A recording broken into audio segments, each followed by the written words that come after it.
I think we're very close. We have a couple of points. They don't even seem like big points. They've conceded the fact that they will not have nuclear weapons.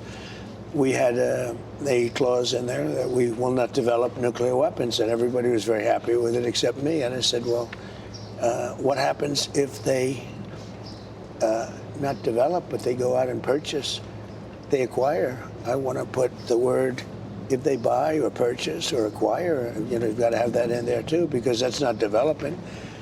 So they don't have the right to develop or purchase, acquire, or buy.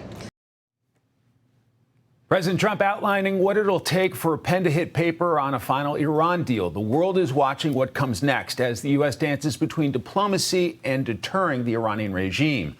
I'm Mike Emanuel in Washington, and this is a brand new hour of Fox News Live. The U.S. is continuing to fire limited defensive strikes against Iran, hitting radar sites at Gorak and Keshem Island Friday. CENTCOM is also continuing to squeeze Iranian trade with its blockade. They report that as of this morning, a total of 132 vessels have been redirected from Iranian waters and 6 disabled. The regime in Iran is responding, though, as this blockade continues. Its top negotiator with the U.S. says the naval blockade and America's green light for Israel to continue attacks on Hezbollah in Lebanon turn American bases and assets in the region into legitimate targets. Iran's history of terror in the region is something Morgan Ortagus believes the regime should pay a steep price for.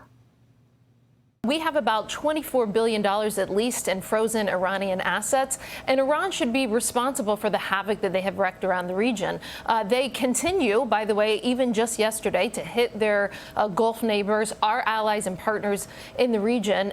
We're a year and a half in of Secretary Bessent and President Trump using the Treasury Department as a national security agency to go after Iran. And we saw just last month, Iran's inflation is at like 67%. Their GDP is going to shrink by at least 10%. They're losing millions of jobs. So kudos to President Trump and Secretary Bessent for squeezing Iran financially.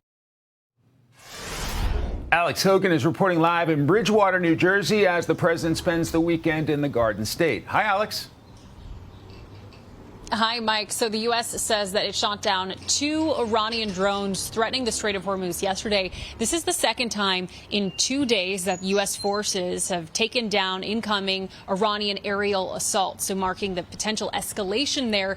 Meantime, the president is spending his weekend here in New Jersey, as you mentioned, at his golf club in Bedminster. It was on Friday that he did a sit-down interview with NBC, which aired this morning. The conversation got heated at the end over claims of election fraud. Earlier in the interview, President Trump addressed the war with Iran and efforts to secure a deal and his demands to refine the language in negotiations. He says the guarantees that Iran will not build a nuclear weapon simply isn't enough. He went on to say that there needs to be language that Iran is not able to develop, purchase or acquire a nuclear weapon. President Trump says once again he believes that a deal is close. He says he'd like to see Lebanon as part of that short-term agreement, although he's not demanding it. Trump explained he will not unfreeze any Iranian assets for the country as part of an initial deal. A source tells Fox that the administration could use frozen Iranian assets to pay for the damage Iran has caused in neighboring Gulf states.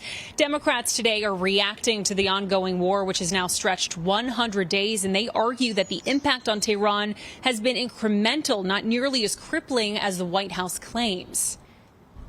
We don't have regime change. I think the new crowd is worse than the prior supreme leader. We know we don't have the enriched uranium, and I think it's going to be extraordinarily difficult to get it out. Although the president once again reiterating that he believes that a deal is close, that negotiators are continuing to work toward progress here. Again, the president is here in New Jersey this weekend. Tomorrow he will head to Madison Square Garden in Manhattan for the NBA Finals. But as of today, we do not expect to see him or hear from him at any public events today. Mike. Should be quite a game tomorrow night. Alex Hogan live in the Garden State. Alex, thanks very much. Be sure to like and subscribe for all the Fox News latest on YouTube and catch full shows streaming now on Fox One.